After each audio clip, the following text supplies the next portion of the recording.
کوہ طور کی قسم اور اس کتاب کی جو لکھی ہوئی ہے کشادہ ورق میں، اور آباد گھر کی اور اونچی چھت کی اور جوش مارتے سمندر کی، کہ تمہارے پروردگار کا عذاب واقع ہو کر رہے گا اور اس کو کوئی روک نہیں سکے گا۔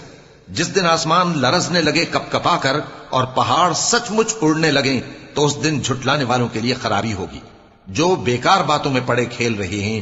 جس دن ان کو آتش جہنم کی طرف دھکیل دھکیل کر لے جائیں گے اور کہا جائے گا یہی وہ جہنم ہے جس کو تم جھوٹ سمجھتے تھے۔ تو کیا یہ جادو ہے یا تم کو نظر ہی نہیں آتا؟ اس میں داخل ہو جاؤ اور صبر کرو یا نہ کرو، تمہارے لیے یکساں ہے۔ جو کام تم کیا کرتے تھے یہ انہی کا تم کو بدلہ مل رہا ہے۔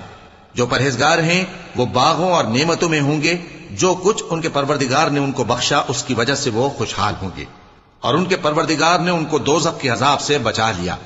کہا جائے گا کہ اپنے اعمال کے صلے میں مزے سے کھاؤ اور